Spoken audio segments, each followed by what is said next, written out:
Good evening. Welcome to the RSU 5 Board of Directors meeting. It is Wednesday, January 22nd, 2020, and we are here at the Freeport High School Library. We have a full complement of the board tonight, so that's wonderful. And Liam's here this evening as our student rep, and we'll be hearing from him shortly, but we'll start with the Pledge of Allegiance.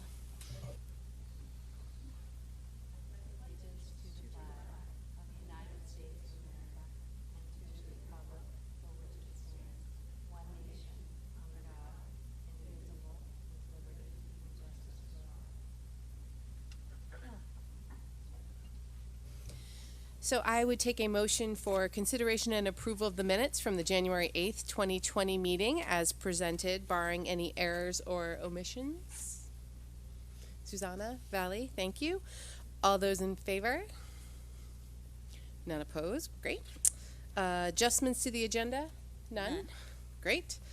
Good news and recognition. So we are starting with some good news and recognition. We are, and our choral director is here. I'd love to introduce him. Nate, come on up and talk to us about what our musicians have been doing recently.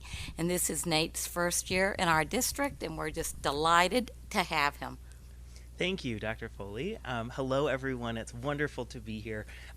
For those of you I haven't officially had a chance to meet face-to-face, I'm Nate Menefield. As Dr. Foley mentioned, I'm the new choral director here in RSU 5 at both Freeport Middle School and Freeport High School. And because I have the chance, thank you for hiring me. I can finally say it face-to-face. And thank you for carving out time this evening to acknowledge the hard work of so many of our students in the Freeport High School music department. It's really been an exciting fall and now winter. It's been very lively, lots of concert postponements, but we've successfully can check both of those off the list. And so we're excited about their work. And the time to acknowledge that work really is so important. And so I'm especially grateful because that visibility, the chance to see behind the scenes, sort of thank those students for all of the work that's gone into these successes, these ultimate successes, is really what helps us thrive as a department and for our students to thrive as developing musicians. So thank you. So each year, students in the Freeport High School Music Department have several opportunities to participate in both curricular and co-curricular music ensembles, instrumental and choral. One of those opportunities that sort of goes above and beyond kind of school expectations is the chance to audition for three major festivals. They're the District 3 Festival, the All-State Music Festival, and the Jazz All-State Festival. And in case you aren't familiar with the concept of a festival, essentially our students compete, they essentially audition against students from other schools in the district in our sort of surrounding region, aka District 3, but in some cases students from all over the state of Maine. So District 3 encompasses Freeport, Brunswick, all the way up through Camden Hills, that region. So it's a lot of students, it's a lot of schools, and is really competitive. It's a rigorous, all of the audition processes are very rigorous and really demand that students showcase kind of the extent of their musicianship in order to be accepted. And so it's a huge deal when our students are accepted to any of those festivals. And so we're really excited to announce that this year has been another successful one. Freeport has a long tradition of success auditioning for these festivals. And so we're so pleased that this year we had one student accepted to the top instrumental ensemble at the Jazz All-State Festival. Super competitive, and that festival actually happened just after the new year, so the first weekend in 2020. We had 20 students accepted to the District 3 Festival, which we're actually gearing up to go and get together with all of the other students who were accepted. Students will work together for 2 days under the direction of an esteemed guest conductor in rehearsal, and they'll ultimately put on a concert at the end of that festival. And that's taking place, District 3 is taking place Friday and Saturday of this weekend, so it's just around the corner. And we had 5 student musicians accepted to the All-State Band Orchestra Chorus Festival, which will take place in Orono at the University of Maine in mid-May. So a really fruitful year.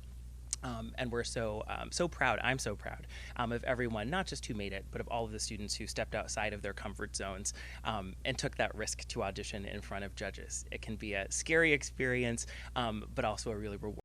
And so I'm thankful to everyone who auditioned, and I know we're all proud of them. I'd like to, I know we've got to get to the student recognitions, and just before we do that, I want to especially thank all of you here on the school board, to our incredibly supportive district level and school level administrators, and to all of you who are here in the audience, whether in person or watching virtually, or who may not be connected at all. I still want to give this shout out because we couldn't do the wonderful work that we do and get so much out of it without your support. And so your presence at our events, we hope to see you at more performances, but also chances like this really count for a lot in many ways that we can't even see and know yet. So please know that it's sincerely appreciated from me and from the students. As you may know, it's midterm season at the high school. There are lots of activities. Students are sort of scattered in a million directions. If any of them are yours, then you know firsthand. And so we have a very small cohort of those students that are here tonight, but it's my pleasure to accept, on behalf of those students, the certificates from this evening. We do have a couple here in the audience in person who we can recognize and acknowledge here. And so please know that on their behalf, we as a music department at FHS are sincerely grateful for your support and for this recognition. So thank you.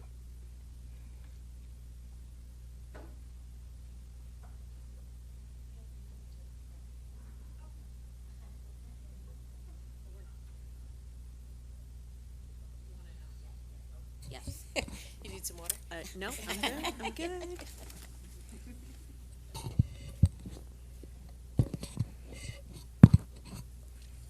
We've got a big pile. So I'll just hold on to the extra ones and you'll head over. I'll make sure they're acknowledged. Yeah. Maybe we'll just give 'em at the end.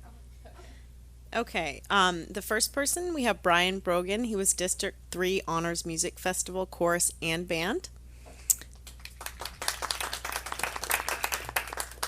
Jeremy Brogan, District 3 Music Festival Chorus, also All-State Music Festival Chorus and Honors Jazz Combo. We have Damon Butler, District 3 Honors Music Festival Band. Alexander Dawson, District 3 Honors Music Festival Band.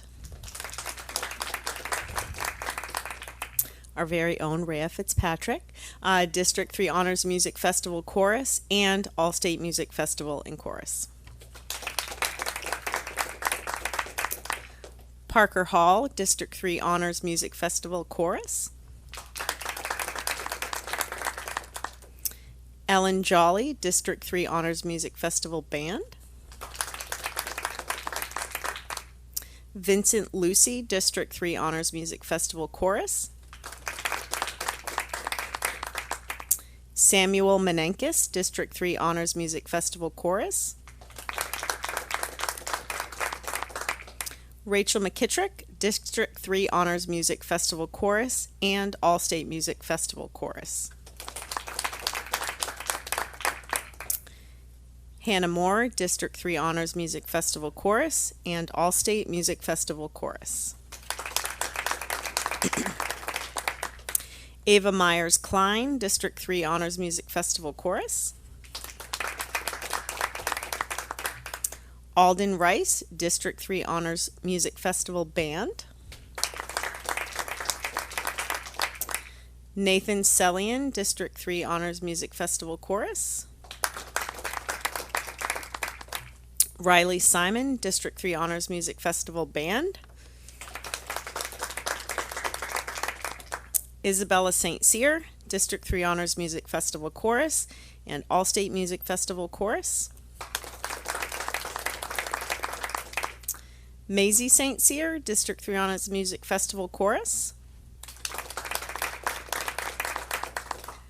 Elias Thomas, District 3 Music Festival Chorus. Hunter Town, District 3 Honors Music Festival Chorus. And Ella Vertenten, District 3 Honors Music Festival Chorus and Band.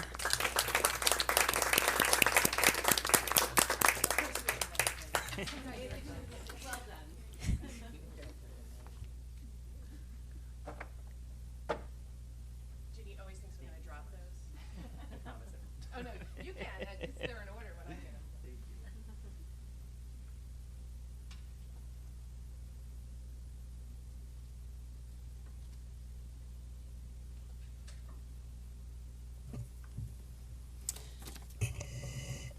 Wonderful. So is it one audition for all three of those things, or is it two? So one for all state and one for district? Separate auditions for each festival. Wow, that's a lot of work. Congratulations to all of them. All right. So now we'll move on to the report from our student rep. See what Liam has to share, other than midterms. Good evening, everyone. Let's get started with athletics right away. So alpine skiing on January 13th. These are a bit older, but it's the newest what I have right now. Freeport boys finished their race at Shawnee Peak with 84 points, and the girls came in with 80. Both came in 5th place.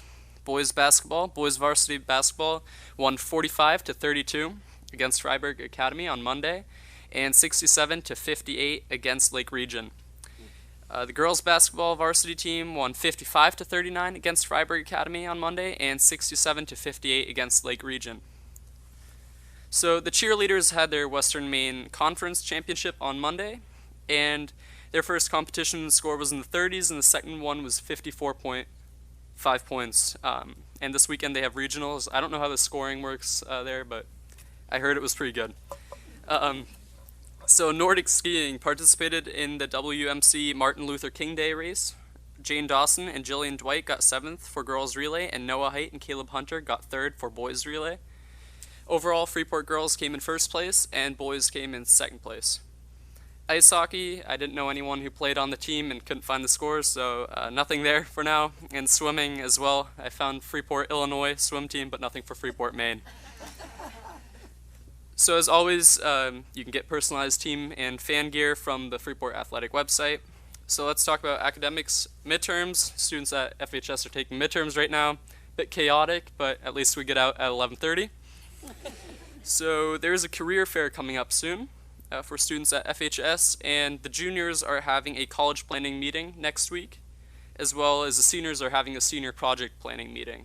I'm guessing you're all aware what the senior projects are, but a homework center has started at FHS where after schools on Mondays, Tuesdays, and Thursdays, students can help or get help with class assignments, homework, test preparations from FHS staff and teachers. And there will be an FHS information evening at the FPAC for 8th grade students and their parents to get to know the school environment, the teachers at FHS, discuss academic expectations, and inform about their future at FHS.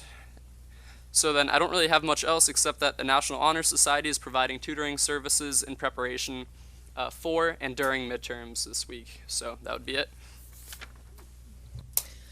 Wonderful. Thank you for the update, and we understand whenever you have to scoot if you have midterms tomorrow. We won't hold you. Although that might be a good excuse. Like, sorry, I was out really late at the school board. Really important stuff on the agenda. Okay, so 7 on our agenda this evening is public comment. So if we had anyone who wanted to share anything, we invite you just to come up to the podium, identify yourself, and provide any comments you might have. No one's jumping, so we'll move on. Report from the superintendent. Okay. I always love the student report out because they bring things that I don't know about, so thank you for that, Liam. I'm excited to be bringing the FY21 budget to you later on tonight. Cynthia and I, Assistant Superintendent Alexander and I, will begin our question answer periods around the district in the next few months. And our first one will be at Pownell Elementary School on February 27th from 9 to 10.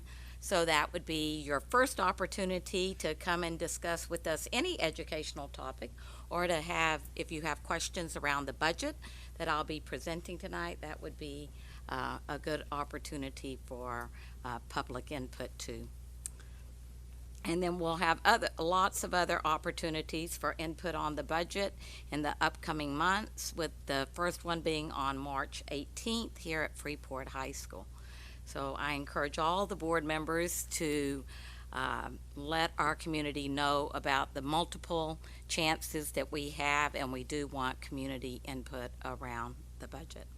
Our Mass Landing math team received recognition for their outstanding performance in a recent competition.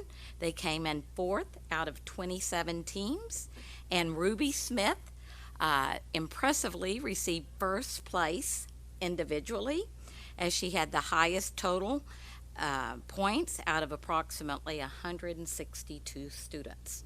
So nice work to Coach Scott Weber and to the math team at Mass Landing School. And Liam gave some sports updates, so I won't repeat what he said, but I will say that our cheerleaders placed 3rd in the Western Maine Conference competition that they recently had.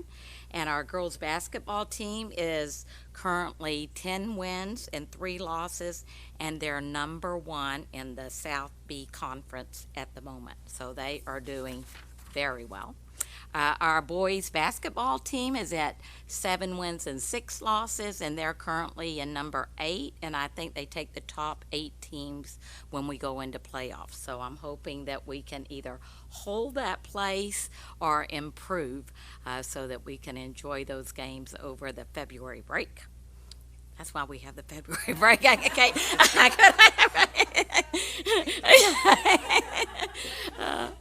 So the skiing team, they have their Western Maine Conference competition on February 5th for Alpine and Nordic.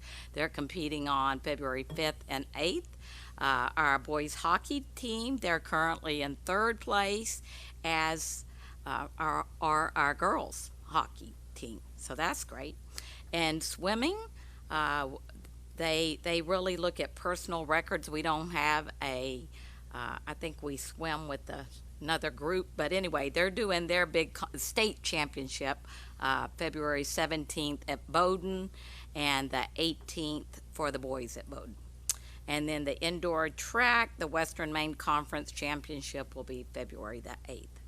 And then I don't want to forget to do a little advertisement for the Freeport Middle School Drama Club. They're going to be presenting a theatrical production of Charlotte's Web, and that will be at 7 p.m. on January 31st, and also on February 1st at 2.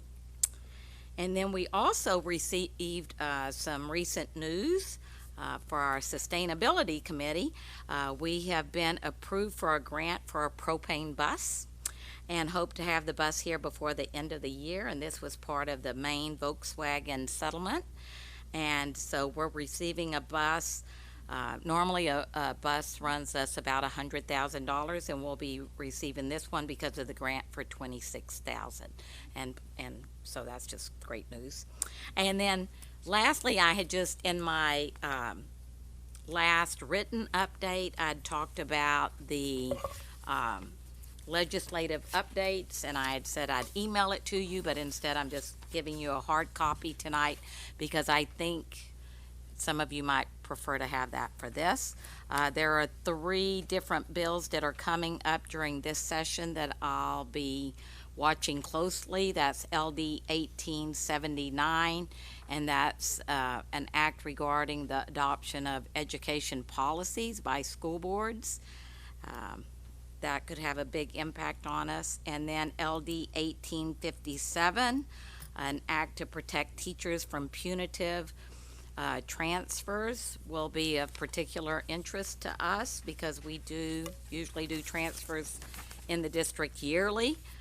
So I'm watching that one closely. And then the other one is under students, LD 2016, an act regarding school discipline for Maine's youngest students. And if this passes, then we would no longer be allowed to suspend any of our students that are in grade 5 or below, or use the withholding of recess as a consequence, which I think we do very little, but we do from time to time, depending on the offense. We have suspended kids that young. So I'll be following those 3 bills.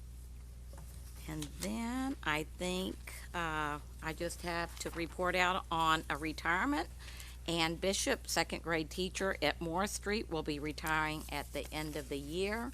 And then we have had recent resignations. Kyle Bishop, a district computer technician, has resigned, and he's here tonight. I'm very grateful to him for continuing to agree to help videotape our board meetings, and I think he'll be doing that for a while, right, Kyle? Putting him on the spot tonight. Also, I've received a recent resignation from Kelly Park, adult ed coordinator, and today I received a resignation from Tammy Johnson, the custodian at the high school. And that concludes my report for tonight. It just confirms how interesting our meetings are. That Kyle's willing to stay on. I for know, these. I know. He He's a glutton for punishment. I don't Yes, know. he was wonderful and came and saw me for an exit interview, which I offer to all of our employees that leave the district. And he did say he really appreciates the chance that we gave him here. He just had a better offer that offers him a lot more opportunity. So I am thankful for the year you gave us, Kyle, and for continuing to help with our board meetings. And we have that on record. And on video. Okay, so we are going to move on to administrator reports. Finance, Ann.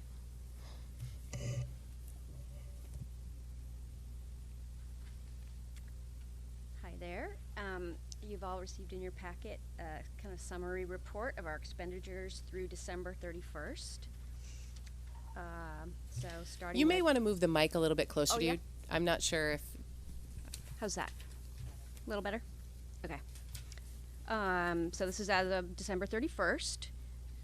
Article 1, support staff. The budget was $3,567,564.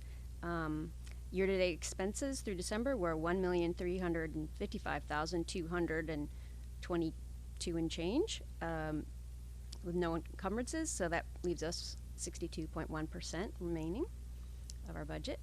Article 2, school administration. The budget was $1,617,920. Year-to-date expenditures are $792,716,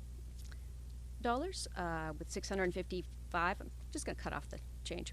$655 in encumbrances. So that leaves us a balance of $824,547, bringing us, which is about 50% budget remaining. Article 3, operation of plant. The budget is $4,819,999. Year-to-date expenses are $2,572,297, with encumbrances of $480,590. Leaves us a balance of $1,767,110. 36.66% remaining. Article 4, vocational ed assessment. Total budget was $99,419. Year-to-date expenses are $49,709, which has all been encumbered, leaving us zero balance remaining. Article 5, school nutrition and crossing guard. The total budget was $269,645. Year-to-date encumbrances are $134,122, and that's of that also 111,768 has been encumbered, leaving us with a balance of $23,753. I might be able to save you some reading of a bunch of numbers. Sure. If you don't want to go through every article, maybe if there were any highlights. Oh, okay. Just so you don't have to read. If you feel like it's important, carry on. But Gotcha. I'm just trying to save you some. Sure. I don't know how you guys roll, so kind of learning. Well, I mean, I think should we compare this to where we were at last year? We are generally on track for each each article. Nothing stands out too particularly. I would just say athletics spending, Article 7, year-to-date expenses are 167,273, which is a little bit lower than we were at this point last year. So comparatively, we were through 57% of our budget last year at this time, and right now we're through 76% of our budget. That could just be timing differences, but I'm not concerned about it. In total, we're just about exactly where we were this time last year. We had spent 53.48% of our budget through December last year, and now we're at 54.73%. So I don't know if there's any questions about spending to date. Question, Valerie? I have a quick question. It's not really about the article and the spending and where we're at. It's about human resources. And are you human resources as well? I am. Yep. You are? Okay. Thank you for doing both.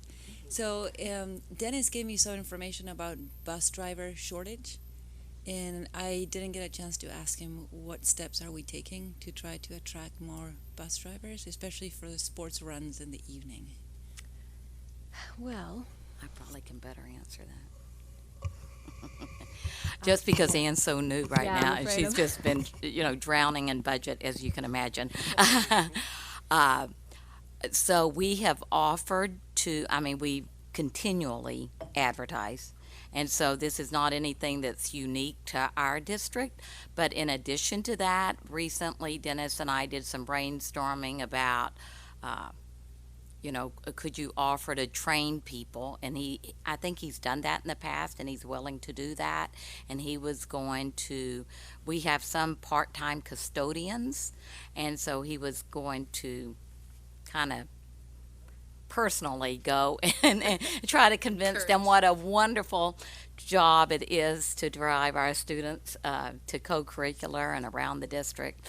So, that's primarily what we're doing. It's, it's just tough. It's tough. Everybody's in the same situation. We're lucky that we have Dennis can also drive a bus, so when we get in a pinch, he drives a bus, and Joe Pace, his foreman, can also drive a bus, so he drives a bus frequently. So that's kind of what we're doing. The only thing we haven't talked about recently is increasing the rate that we pay bus drivers. That's the only thing I can think of right now that we could do additionally. But that's covered by the contract, right? Or Well, for not bus- for bus Oh, so drivers. this would be sub bus Right, drivers. because that's where, I think I think we do well when everybody's healthy and working. But when they're not, then it's a challenge. Did he mention, I think you were in the string of emails, but I think he mentioned that we were short some bus drivers? So it wasn't just subs, but maybe we were short a driver or two. Well, no, we're not. This is what I'm saying. When we're healthy, we're not short. It's not that we have a vacancy, but Being sick. yes, Yeah. which, we're in flu season. Right. Sounds like a team building activity. Dennis could teach the whole administrative team how to drive a bus. Exactly. He wants me to learn. He's like, let me see your license. He has been trying to recruit Ann. I will has. say that. And you should do it. It's really fun. Any other questions for Ann? Kate? No, you couldn't get paid, Kate. You'd have to be a volunteer. I was saying, if I could, I would. Oh, Actually, I want to make one more comment. This report is posted to our website, but you may have noticed that we do post generally additional reports related to revenues, but I've been focused so much on the budget in the last 2 months that we haven't gotten caught up with all of our accounting. So we're working on reconciling, but we had to kind of backtrack. So we're through mostly through the summer. We're moving forward, and so we hope to get all the reports posted to the website in the next few weeks.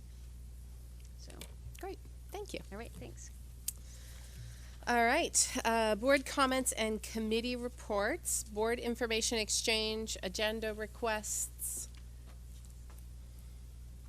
I will say that the 8th graders yesterday went to Region 10, both Freeport Middle and Durham Middle, and from what I heard, they did a great job of selling it. Everybody wants to go to Region 10 in 8th grade. They gave out fancy pens, and they made pizza and glasses. Yeah, no, he didn't get that one. It was very interesting. They came home with, I think they did a pretty good marketing job, it sounds like. But it's interesting because I think that has historically been the case. Like, they get really good feedback from those events, and then when it comes to actually attending, not as many kids make that call. So I think it's Just from my experience, my daughter had the same experience. She was very excited, but I think it's a scheduling thing. Like, because once they get into high school, then they realize it's difficult you can't do it all. Yeah. So, anyway. Yeah, because I'm not sure he recognized that a whole half of the day was spent there. So, yeah. So, anyway. But I thought it sounded like they had a great day. So, any other agenda requests? Committee reports that we don't have on here for report out? Anyone wants to share? Okay. We'll move on to finance. Kate. Okay. So we had hoped to bring something to the board for this meeting, but we're still working to come up with additional options to present to you at this time. So we do have, of course, the original option that we presented to the board, but we're trying to come up with an alternative to that based on the feedback you guys had given to us a few meetings ago, and the work is ongoing with that. That's all I have. Thank you, Kate. So I read in your notes that you guys were, let's see, I'm going to read the sentence. Primary focus of the discussion was on how, sorry. Something about show the net change in tax impact compared to our current formula. And my question was, when you're doing that exercise, for which years or which period are you comparing? So that piece I have completed for the proposed option going back 10 years So as an average or for each year individually? for each year. How it would compare whatever proposal you have compared to each year? Yes, so Okay. if you went back to the first year of the RSU and then assumed the proposed option in that year, I show the difference of what it would have been in that year, all the way up through to current. So I have that. Was actually the easy part. It's coming up with the option to meet the goals of what the board had told us to look at. That's being the challenge at this point.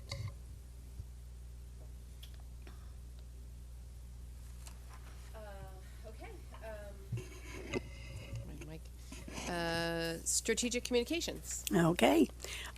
Basically, we talked about two things at our meeting, which are here in the notes. One has to do with social media, and Jim Grant is looking to try to have us on Facebook and all of that in order by next fall. And then we looked at the list of communication with parents and community that was done in the fall of 2018,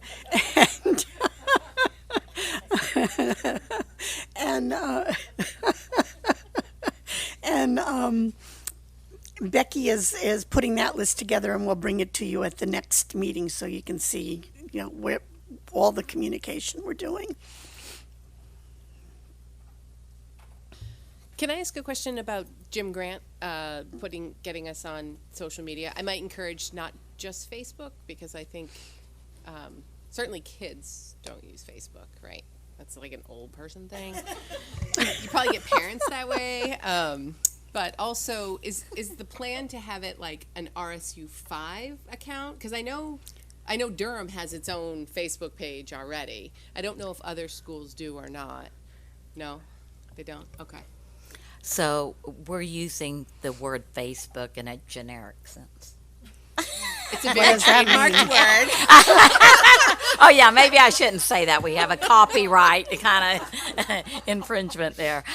Social but media yes, we are presence. looking Okay. for a social media presence, and currently Durham started piloting that last year, and I think they're the only school right now Okay. with the Facebook page. But we are looking at ways that we could do that. I will say it's handy for school cancellations. Yes, and other things too, but At the risk of repeating myself, I would say Instagram, especially for the lower elementary schools, because that's where all their parents are. Maybe TikTok. Just kidding. And to answer, you'll be in charge of that one, Maddie. Yes. and to answer the question about how it would be presented, whether it would be just one account for the whole district or one for each school, there'll definitely be one for each district. We're seeing how Durham is One working for each out, school, you mean? and then one for each school. Well, there'll be a district one. Okay. And Yes, we're trying to and- explore whether within the same page You we could can have do sub- all the other yeah, yeah. schools too. So you Gotcha. click only the school you want. Along the same lines as with the strategic communications, I was just thinking the other day that Pownell has an email list, the town of Pownell, and when Becky, you were just mentioning you're going to be going to each town. I was wondering if that's something that you could ask the towns if they have an email list. That Durham does too. Durham could does. send Every that out Friday too? they send out a blast. Yeah. Yeah. And they put events, so that I'm sure they Right. would put And then you can potentially reach people outside of the schools. as schools, well. right? Yeah. Thank you. All right. We go down strategic communications. Policy. Okay. We had a pretty easy meeting last time we met. You'll see there were 6 policies that had no changes, so that was easy. And the 2 other ones, the credit for private tutoring will be done later in the year in May, I guess is what we said at the meeting. And on the open-closed campus, there needs to be a little more research on that before we bring it to you. So that's basically where we were. Okay. I was going to ask about that one because it said we were going to see it, but then I didn't see it. All right. Any questions on policy? All right. We'll move on to the second reads. Good evening. I just wanted to focus on one policy, and that is because we didn't have any other changes, or if there were small changes, they were made, but it doesn't change anything in the content. But if we could go to the second policy, Board of Directors Conflict of Interest. You left us with kind of cleaning up that center section where it's A, B, C, D.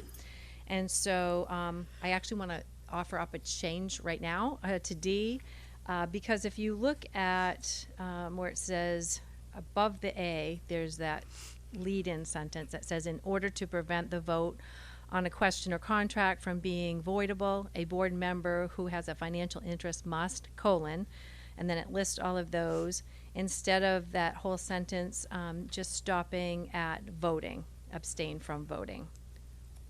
So I talked to our policy committee meeting prior to this meeting, and they thought that would make good sense unless somebody disagrees with that.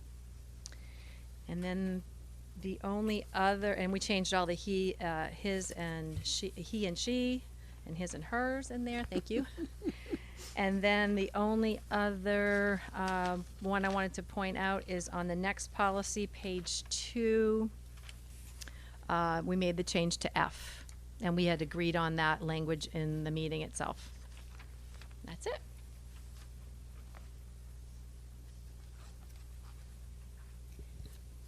There was just one he, she that was missed. I missed it. Oh my word. Where is it? It's right below D. It's, yeah, right below D. The Right. secretary. So Ginny has to do them. I highlight them for Oh, yeah. her. And maybe I should suggest that she do find and replace. So I highlight them all, and I missed it. So tell me again, I'm sorry. It's just Right below below letter D. D. Right below where you got right below D. Okay, got it. Got it. Secretary. Thank you, yes. Thank you. So in C, which is the one that you guys changed to reflect what we had asked to make it more broad and general, basically the description of what conflict of interest was. I was wondering if we could use abstain from the and then use the exact language that we have under the paragraph in financial interest, which the last sentence, so it would read abstain from the discussion, negotiation, or award of a contract or other action in which they have a financial interest. Because that really describes the intent of the policy, and we were a little confused about which one we really meant and whether we were sending out different messages in the paragraph on financial interest and on C. So I suggest that we use the same language that we currently have in financial interest for C as well.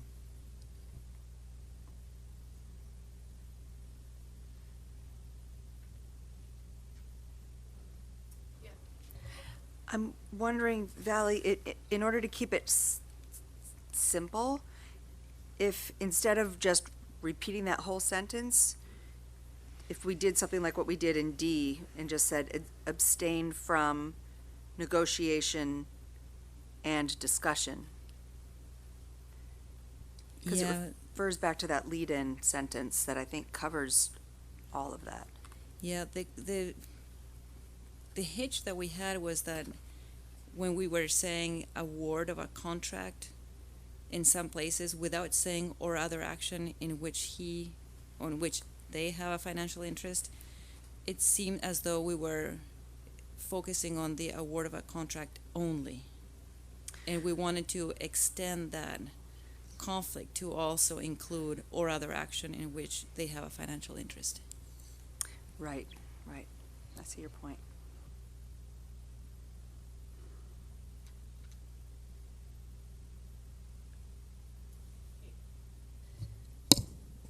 Okay, I think that is the purpose of B, but maybe we can wordsmith B to include the discussion part, because that was my interpretation, is that if you're abstaining from attempting to influence the decision, that was like removing yourself from the discussion as well. So I think maybe it fits there, but is this the second read It is. on this? So Yeah. so we need to figure this out now. As long as you add after award or other action in which they have a financial interest, that solves the problem too.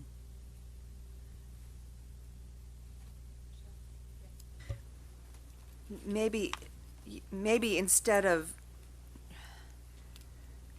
dropping that whole thing into C, we drop it into the lead-in sentence. And then it applies to all the bullets afterwards. So in order to prevent the vote on a question or a contract or other action in which, or other action, comma, a board member who has a financial interest must. Would that work?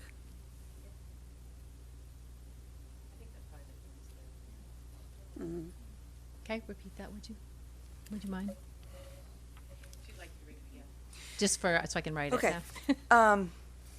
In order to. Prevent the vote on a question or contract or other action from being voidable, ...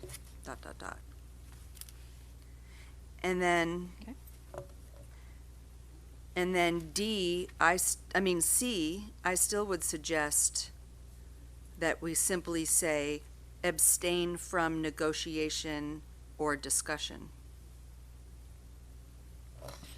I think C is something different. I don't think C is something that happens in the board meeting. I think that C is like after there was a vote, like to actually go and negotiate on behalf of the district with the potential vendor. That's how I read that. Because you can't vote and you can't influence. And I think the negotiation is something different.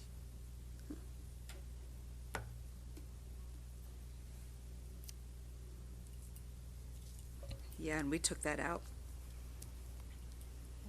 I think inadvertently because it's, So, no, I think you just split it, because it said abstain just from split it, voting yeah. and from the negotiation or award of any Oh, right, right, right. contract, right? right. So now it just says abstain from the negotiation of any contract. I mean, what I might do is I might swap the order of C and D, so then they're sort of chronological. Like, Yeah, you right. disclose, you don't Makes influence, sense. you don't vote, you don't negotiate the contract on behalf of the district. That makes sense. So I would like to suggest again that after, that we add to what Maddie said, after contract and or other action, that we still leave in place the words in which they have a financial interest. But that's already there. Yeah. It says a board member who has a financial interest must. I think you put it in one or the other. Oh, where are you reading? She's putting it in the lead-in sentence, the in order to In order. prevent. Oh, okay. That's where she wants to add Okay. it. Yeah.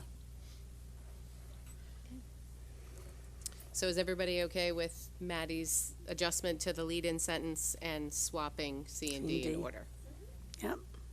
Great. Okay.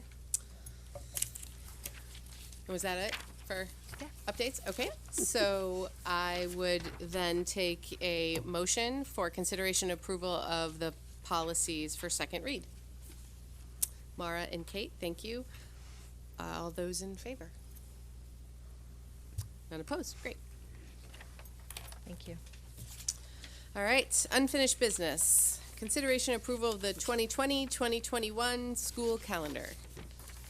It's funny, it seems like this has popped up recently. People are constantly asking about the calendar already.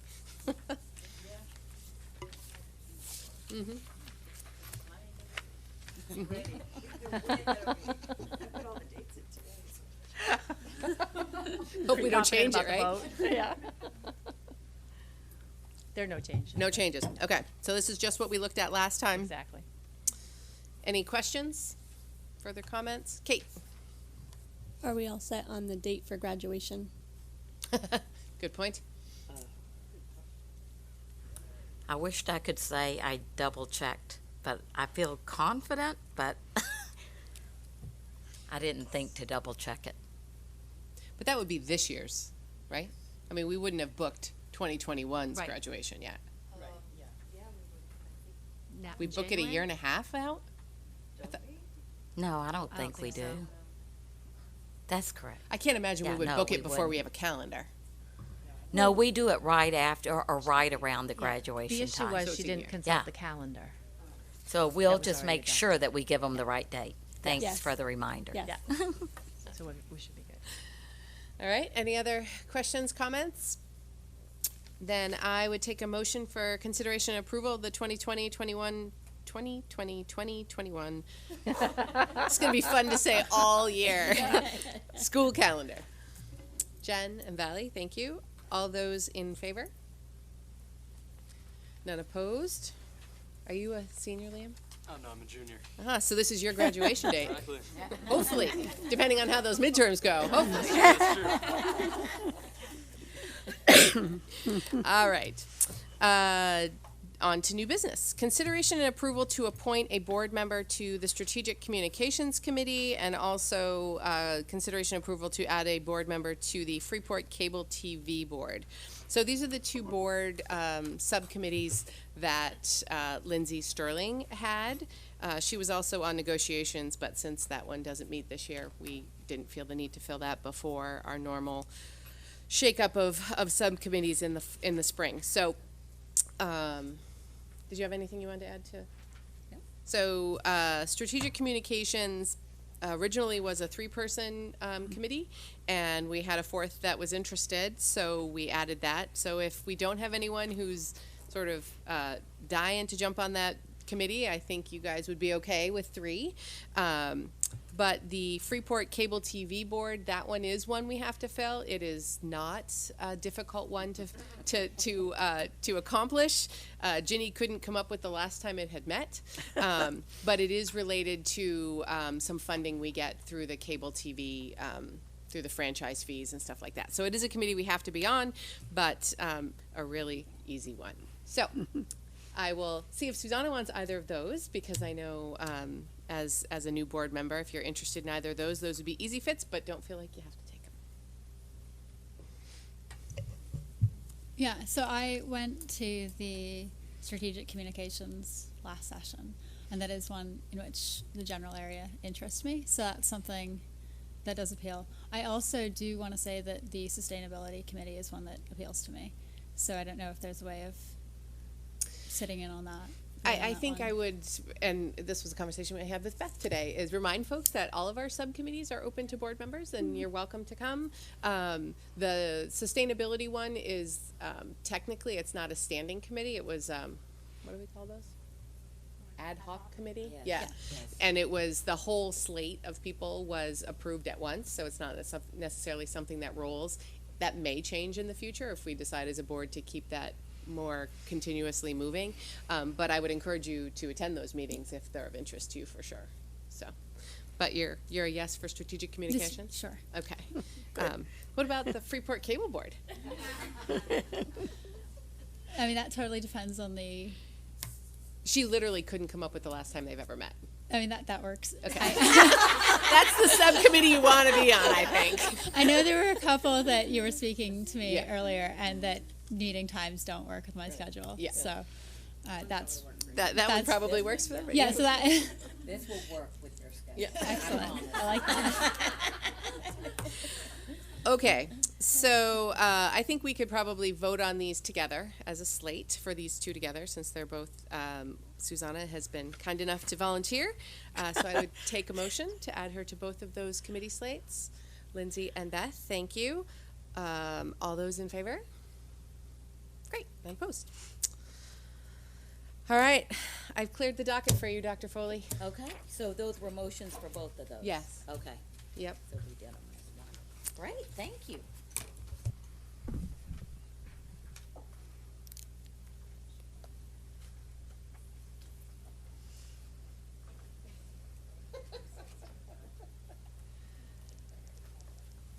Thank you.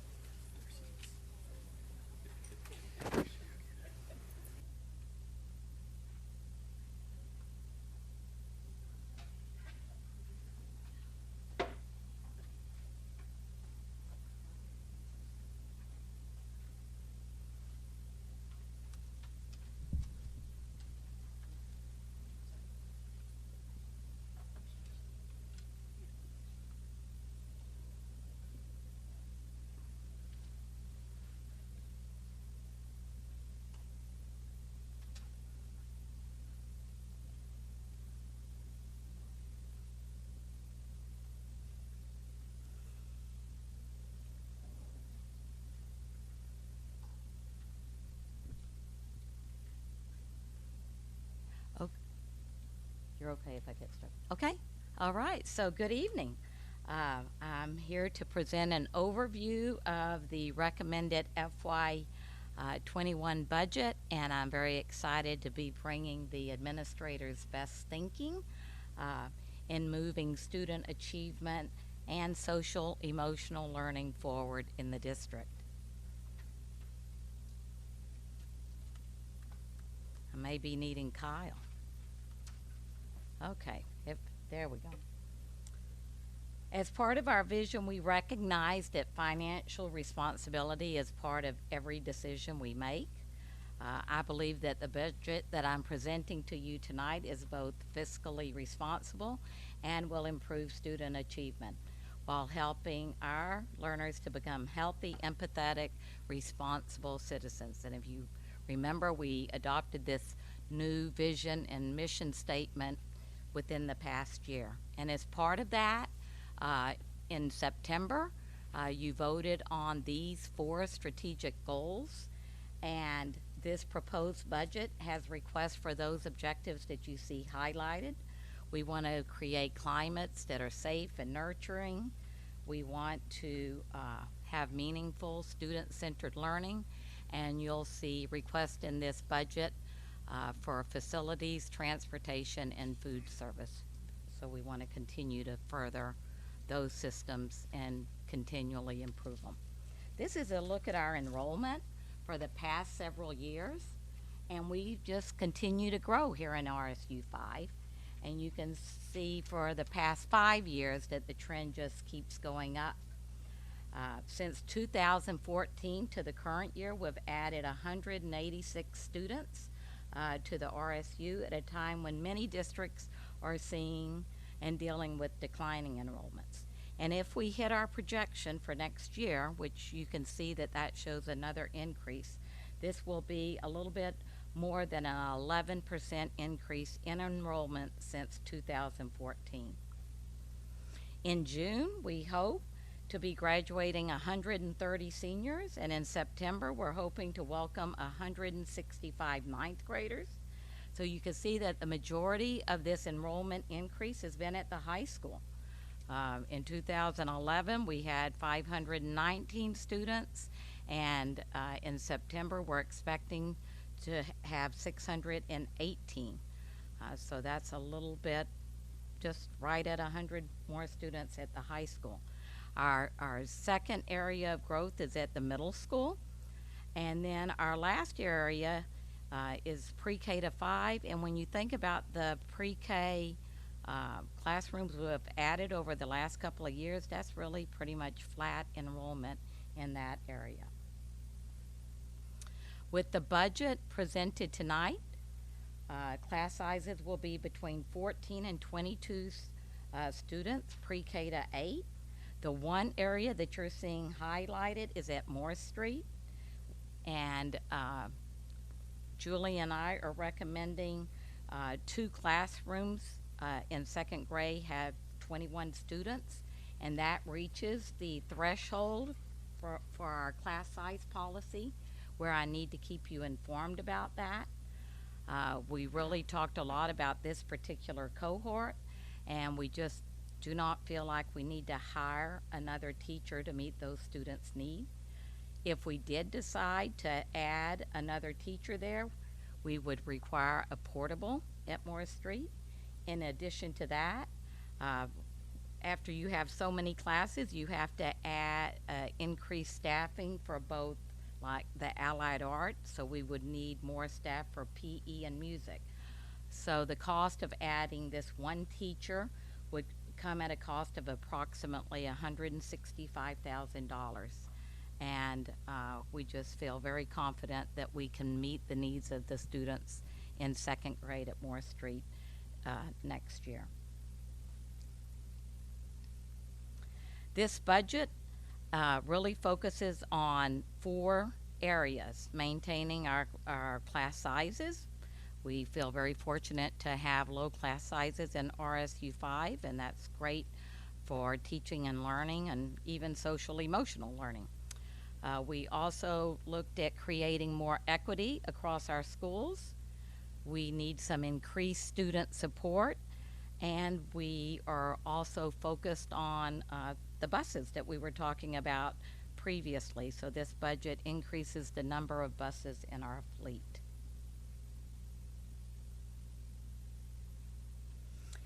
You saw these slides at the last board meeting. This compares RSU 5 on the MEA to the state average. In ELL, we are well above the state average in every grade level, with a 20 point plus margin in 7th grade. And in math, that margin increases even more in 6th grade, where we are ahead of the state by about 30 points. But one of the things that we've talked about as an administrative team, you'll see there in grades 8 and 11 that the gap between our math data and the state begins to lessen.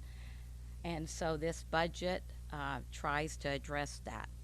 So the first thing that we're requesting in this FY21 budget is an additional math teacher at the high school due to the enrollment and because of this gap that we're seeing where it's lessening. Freeport High School is also asking for an additional 0.5 ed tech, and this would be helping students that are struggling across all disciplines. We are also requesting a half-time ed tech to increase math achievement at the middle school.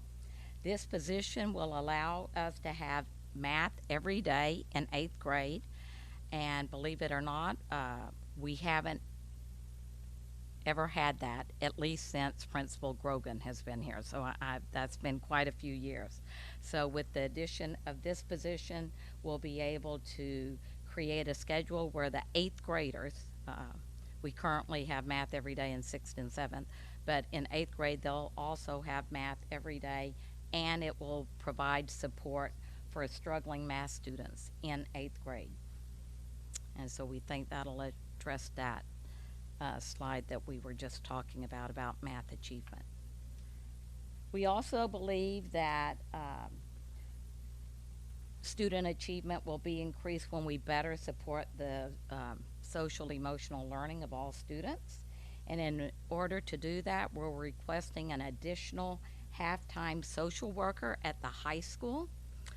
With the addition of this position, we will then have 1.5 social workers at the high school to meet the needs of our students there.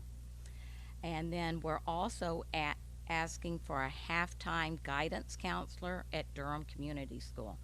And the administrative team, specifically the principal, Cynthia, and I, spent a lot of time in the past month or so looking at different areas like this across the district and having discussions with the principal. And you can see that without that added position in guidance, that at Durham, the guidance counselor would have a caseload of 443 to one guidance counselor, and you can see how that's way out of, it's disproportionate to the caseloads across the district in other schools. So with that additional half-time guidance counselor, that'll put the ratio at Durham Community School at 295 to 1, which we think is comparable to the other schools. Then we're also asking for similar reasons for additional support at the library at Durham. This is a little bit more confusing to explain, but I'll give it a go.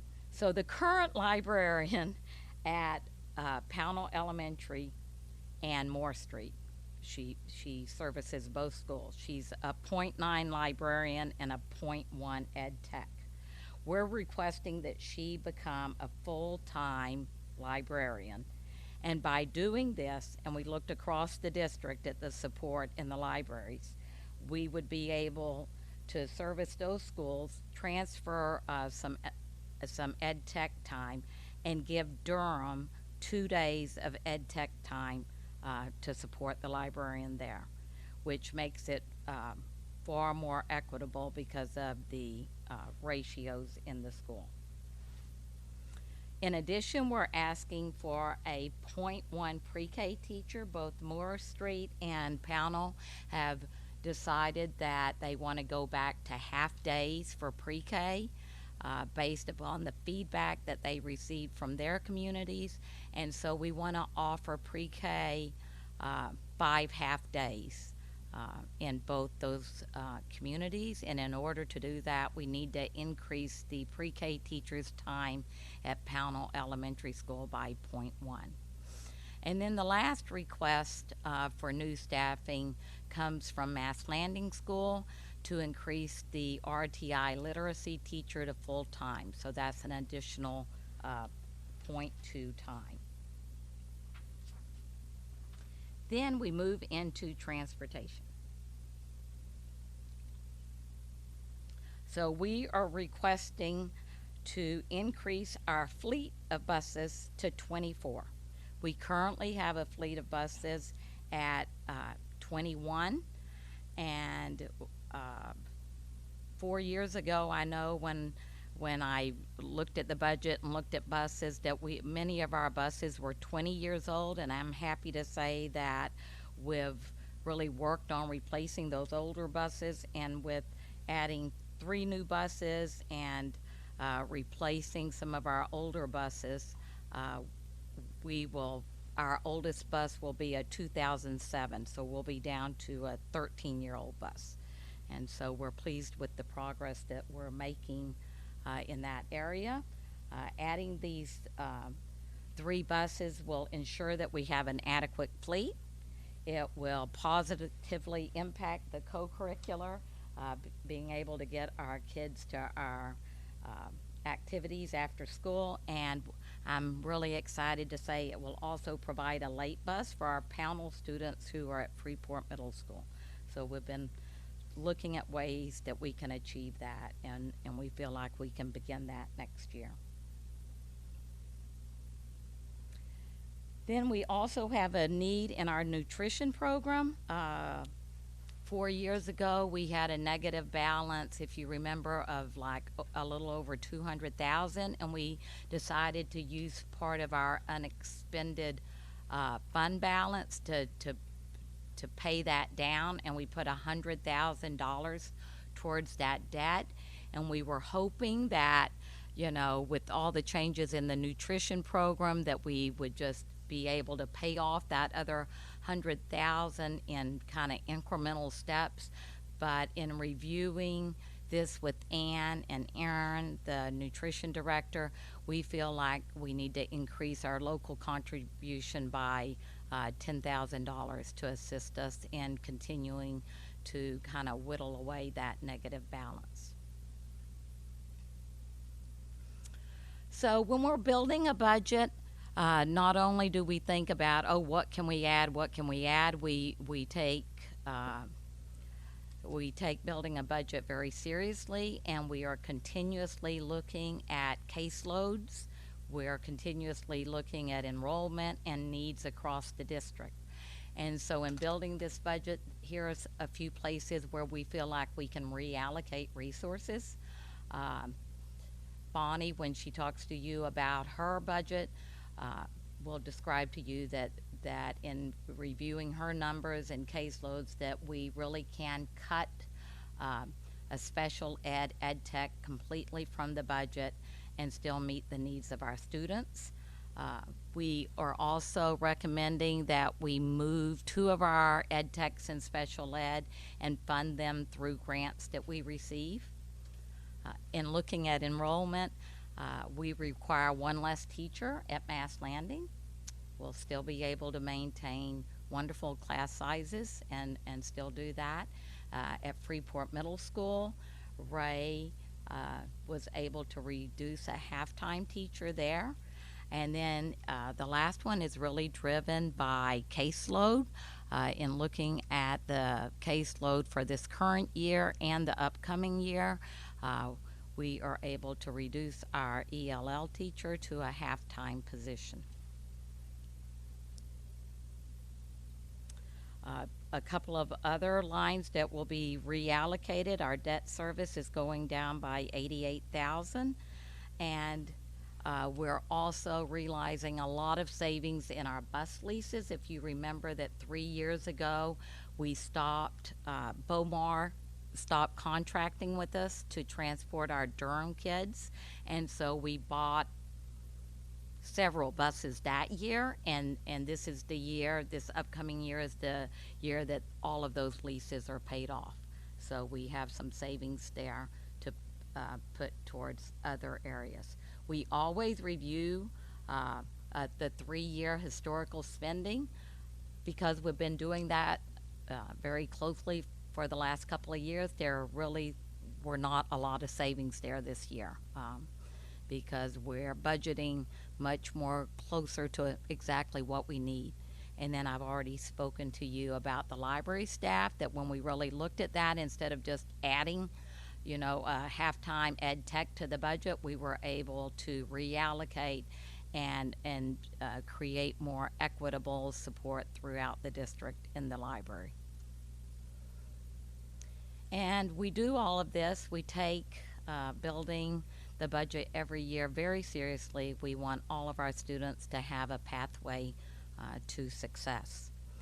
And you're probably wondering, what is that going to cost us? And so the big question. So in this budget, this will result in a 3.69% increase in the expenditure line over the current year.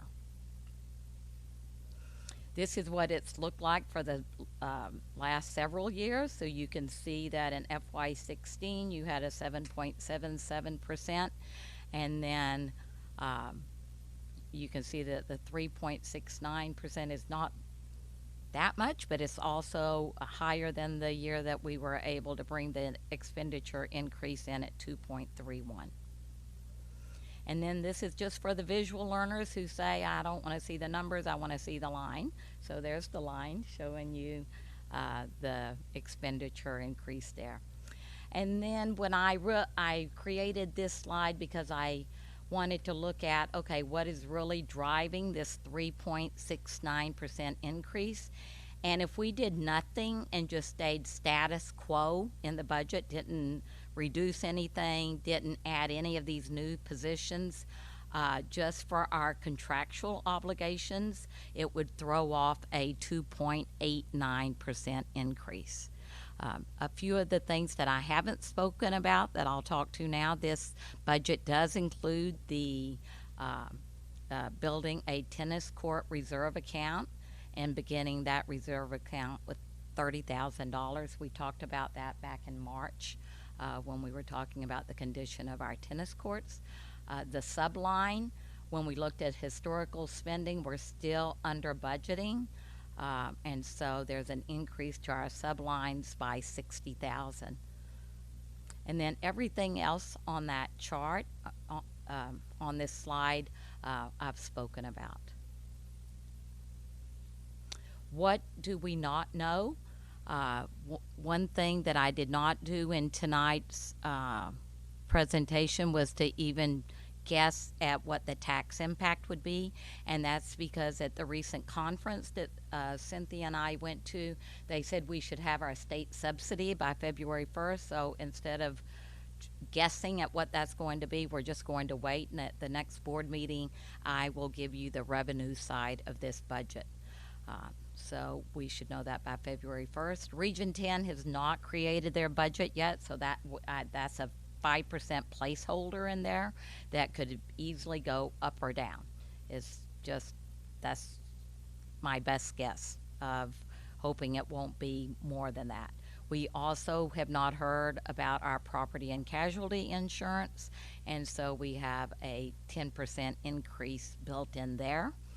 And lastly, we just started our support staff contract negotiations, and so I have really no idea about how that will go. So those are our unknowns.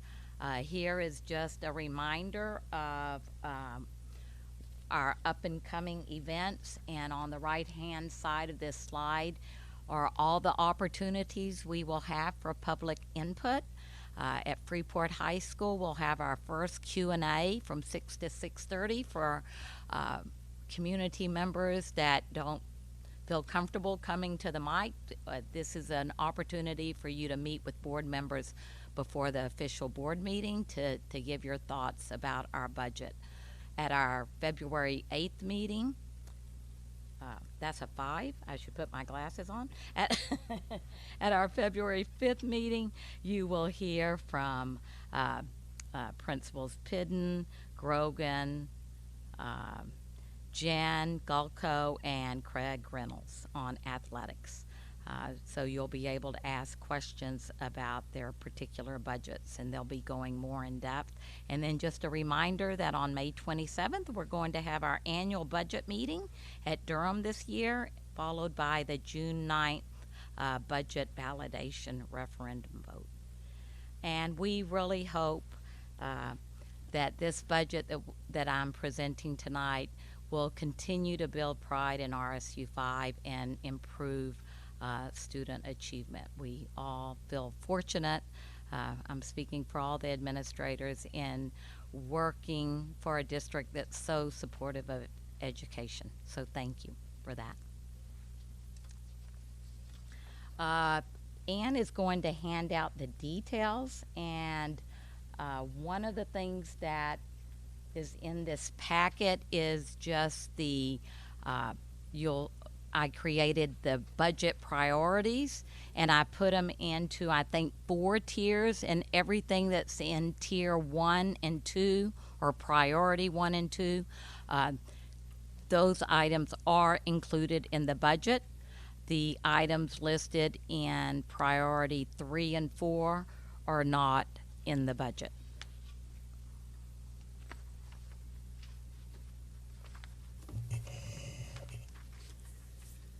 Okay, thank you. You're welcome. So typically at this point after that presentation, if you had any sort of clarifying high-level questions, we can take those, but usually we'll take this away with us and process and begin our individual presentations with each of the department heads over the next several board meetings. So if anyone had any, John. I know that we talked, this has come up in previous years, and we always are given a great response, which is there any concern about hiring 0.5, 0.1 people? Like, it seems like kind of a niche. Hard to fill? Hard to fill. So I think a lot of the requests on there, when you start hearing from the particular administrators, those point will be added into a bigger one, right? So yes, no, there's a lot of concern about hiring like a 0.2, right? It's pretty much impossible. So when you're seeing a lot of these points that are added, that's equaling a whole. Valerie? Yeah, that was very thoughtful and well presented. I do have a couple of clarifying questions. The first one would be for the additional 0.5 social worker for SPED students. Would that allow the social worker at the high school to focus on non-SPED students? So the caseload would be divided between special ed and regular? So it would create, there would be a full-time position there focused on students with disabilities that have that in their IEP, that they need that, and then it would leave a 0.5 position to focus on anybody at the high school that needs social worker services. So the person who's there now who services both regular and special ed students would have 0.5 time to do regular students? Yes. Okay. All right. Yes. The other question I had was for the buses. We're adding buses, but I didn't see any requests for drivers to drive those new buses. Who's driving them? Yeah. We are. Yeah. Ann is. Yes. And Dennis can talk about that more in detail with his. But basically, this fall, we were borrowing a bus from Topsom. And so we really need to up our fleet so that when one breaks down or needs to go in the shop, that we have enough buses that are road ready. Okay. And a bus in any given year is not the full cost of the bus. It's the 1/3 debt service on the bus, right? So, That's correct. So it's a $100,000 bus is $33,000. Correct. A year. Okay. Approximately. And does any of this take into account our fancy new propane bus for $26,000? Or is that in addition to the 3 new? Or did we not know about that when this was done? No, I did. And I can bring I have a sheet that I've reviewed with Dennis many times. So we're getting the propane bus in this year, but that propane bus will be part of the 24 fleet. Okay. Right. So we only have 20 now. That'll make 21. We have 21 right now. Okay, so that's one of the 3 new. Yes. Right. So it actually No, it's 21. It's one of the new ones. Every year we get new buses, all right? So it's one of our new buses for this current year. Oh, I see. But there's still savings because we're not going to pay $33,000 a year for it because it's only $26,000. And the big savings is coming because we have so many leases that are being paid off this year because of the Durham. It's kind of hoping there's more situation. savings we didn't know about yet, but Listen, Sounds like it's already you in know, there. I think Ann will verify that we've been over this budget quite a few times that I have looked for the pennies. Kate. Can you say again how many full-time pre-K days are at Pownell and at Moore Street, and then you're going to how many half days at each? So currently, we have in every school this year that we are full days, 2 days a week. And we do have at Moore Street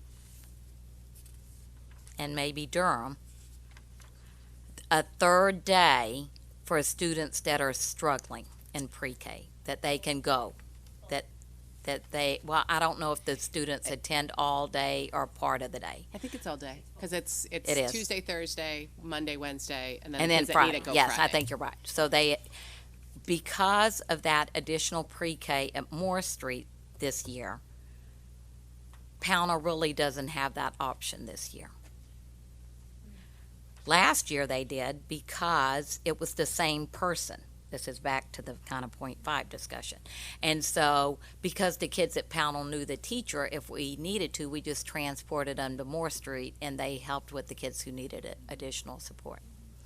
So and so I think all three schools kind of reached out to their community to say, you know, what works better for you.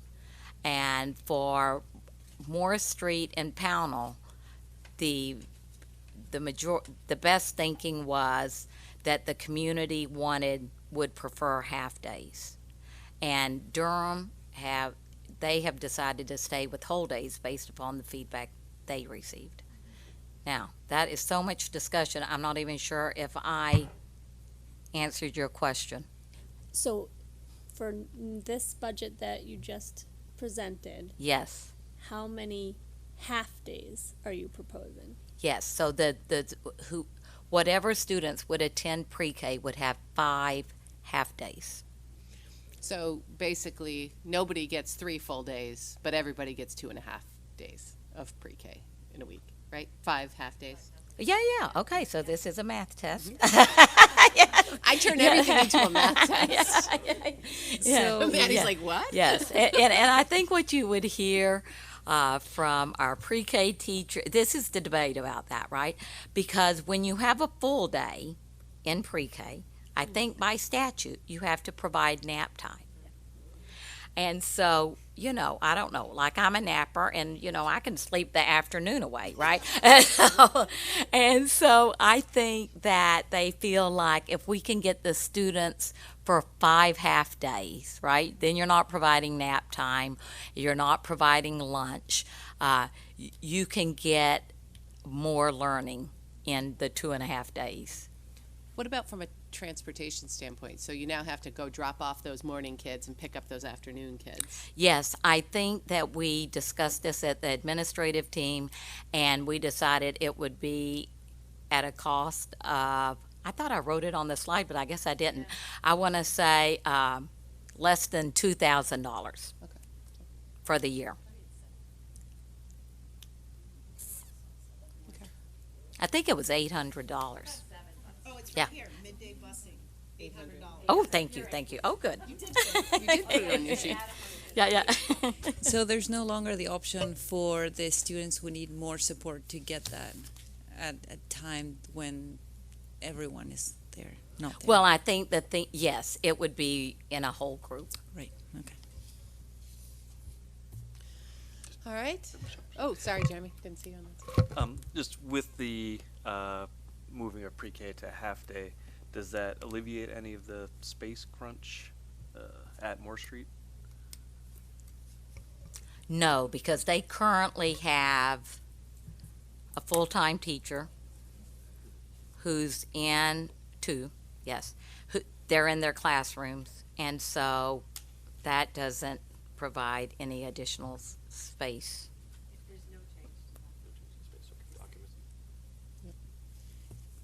So, Good try, though. And just so for your information, so I told the administrators, because you don't ask any questions on this evening, they didn't need to come. We're very high level. You know, I'm That's- sure. That's how I set the expectation. We're down to $800 increases already. Yeah. so I have one more question about a request, and this is for the nutrition program. The 10,000 that we are contributing as a local contribution, is that permanently, or is that only until the debt is paid off?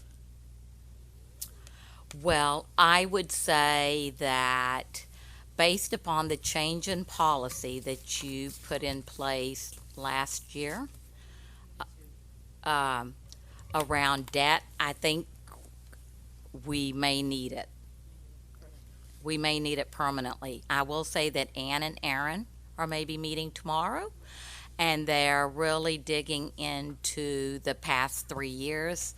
And so I think that when Erin presents her budget, she'll have more detail around that. Can someone just remind me, I think Erin touched on it, but I was such a newbie, Yeah. where that debt came from? So that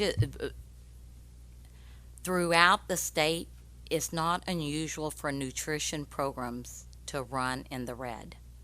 So this is just, every year on those enterprises, you have to project, here are my expenses, and this is what I think I'm going to raise, right? And so for the years where you are saying, oh, I'm going to raise 500,000 through charging for lunches and different things like that, and if at the end of the year you're only bringing in 450,000, you've just incurred $50,000 in debt. And so it's just been over time that negative balance built up. And also, I think the reference to our policy is that, so we feed every kid that shows up. And so families can have negative balances, and it's in our policy that says that if you'll fill out the application for free and reduced lunch, because a lot of people would qualify that don't think they might, we'll forgive your debt. So that, we'll add to that debt. But hopefully in the long run, it'll help overall. But it's a combination, though. It's not just people not paying. Right. for their Yeah, that's what I'm meals. saying. Like the piece about the policy, when Yeah. she said your policy, that references that piece of it. Yeah. But just the general running of Right. I mean, restaurants lose money all the time, and and they charge way more than $2.65. So, Suzanne. Yeah, just a question on the buses again, talking about adding 3 more buses. And I know there's been some discussion, and I don't know enough of the background on that. But looking on the environmental side and electric buses, or the sustainability of that, just wondering where that is and what types of just buses obviously that are built more recently, even if they're still running on the same fuel, are more efficient than earlier ones, where it 20-year-old stands with buses. that. Exactly. Yes. And where that stands and looking toward electric and other sources of fuel. So we're very excited to be trying out the propane bus. The electric buses, this came up at our conference last week about, we're just not quite there. First of all, I think they're about 4 times as much. So I think it probably runs more like, I don't know, 350 to 400,000. So that's going to be,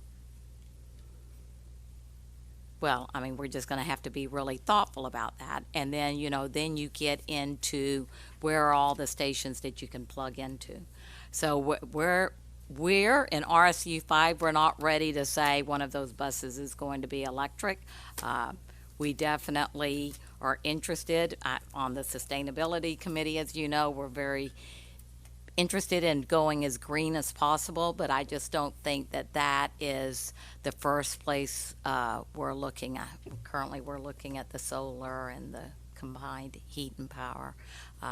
So it was just interesting to hear them talk at the conference about how, you're going to a sports event and how many times are you going to have to stop to like re-energize recharge the bus and different things like that. But definitely, I think if you saw the recent article in the paper, I think Mount Desert Island is trying it, and it'll be, I think, interesting to follow them and let them kind of work out the kinks, and maybe in a year we'll be back here to say, hey, what do you think? I think that's definitely one that's going to end up having to be subsidized at some level, whether it's through grants or through, I guess we don't get tax incentives because we're non-tax, but they're going to have to make it such that it's not so incredibly expensive to incentivize districts to do it. So. Yeah, although there is a bill in the legislature now being considered, so the state is looking at providing subsidies for electric buses because they want to electrify the whole fleet to reduce the carbon footprint of the state. Yeah. So that's happening. I think that's the way it's going to have to happen, I think, to make it feasible. Maddie? With the small increase to our fleet, I think you referenced like late buses. Do you see this, can you specifically talk to how it will enable greater access to our co-curricular activities? Do you think that it will? Well, I do, because I think sometimes we've had trouble just getting kids to different events, right? And we've talked to, we've partnered up sometimes with, hey, are you coming by here and can you pick up our kids? So I just think having 24 buses will help us out. Definitely the other part of that equation are the drivers, but at least having more buses, that we can have access to will help us out. And for example, I know that there have been times when we've had to let kids out of school earlier than they really need to be out of school because of the bus situation. So we let them out, we get them to the co-curricular activity, and then we get back here to do our regular bus runs.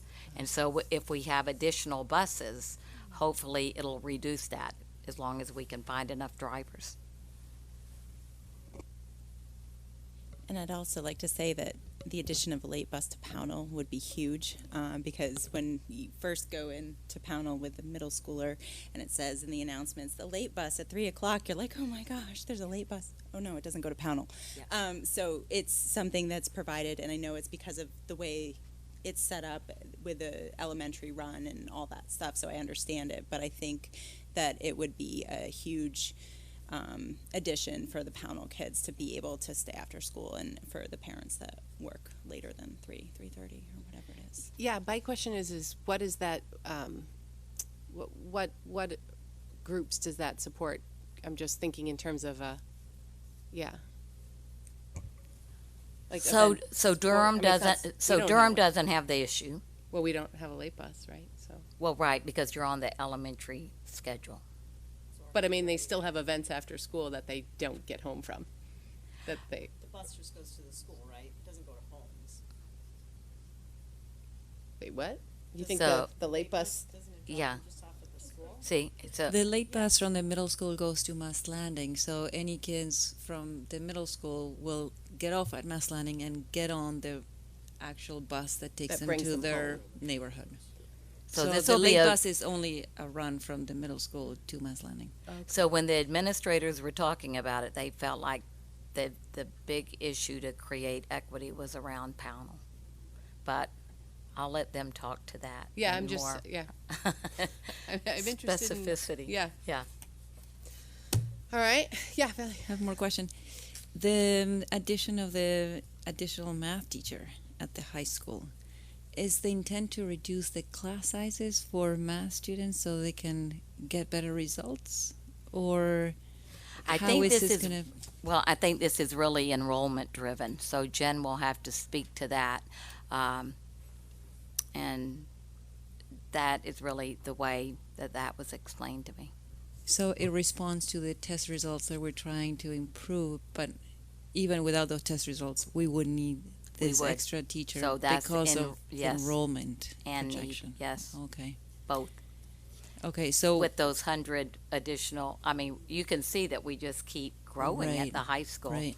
Uh, So really, the additional support to increase the scores would be the 0.5 ed tech, not the teacher. Well, I think the teacher could impact it too. Yeah, okay. And finally, this is a high-level question, but we have been talking about the strategic plan and the emphasis that we're putting on self-directed learning, experiential learning, hands-on learning. I didn't see any requests for more field trips or more experiences or more opportunities for learning that are not classroom-based. I think when they get into their specific budgets that they might highlight more of that, but I'll also remind you that we're just not very far along with that objective. So currently we're defining still, we're finalizing what does student-centered learning mean in RSU 5, and then from there we'll be I know Cynthia's just in the process of kind of forming the group that will really be looking at that. And we did increase, if you remember last year in the budget, we added quite a bit with field work. And so it did not come up as a request to increase it even further this year. I think we normally don't do like 2 increases like that because we're just barely halfway through the year, and so they're looking right now about how's it going with the increased funding that we currently have. So there may be, a need, but I don't think it's a need right at the moment. And last year's level is carried forward into this year. Yes. It didn't drop down. Right. And the reason why I asked specifically the Endeavor program was fundraising, and I participated in that effort. Yes. And I asked whether how we would carry this on. Would they be fundraising next year, or would there be a request so that whatever they can collect now is included in the coming budget? And they said there would be a request, but I don't see one. That could be, I mean, obviously you're going to see other requests, but you can see that it's not going to be this huge ticket item if it's in there. So we'll get the smaller requests right in the coming meetings. Okay. Kate, are you good? You can't remember. Okay. Well, we got plenty of more meetings. I think I was envisioning like maybe the math teacher could do like a certain section class that was like intensive type thing. That's what I was thinking of, in addition to supporting the additional enrollment that you're seeing. But seeing what your response was to Valley, I'll save my question for additional detail from Jen. Okay. All right, any other super high level questions? See what happens when we're early? We just were like, well, we'll just fill the time. I think we just let people out at, I don't know what time it is, 8:09. All right, I don't think we had anything else on the agenda. No personnel. Public comment? I don't want to breeze by that. Yes. Yep, please queue up. All right, then I would take a motion to adjourn. Jen, Beth, all those in favor? Great, thank you.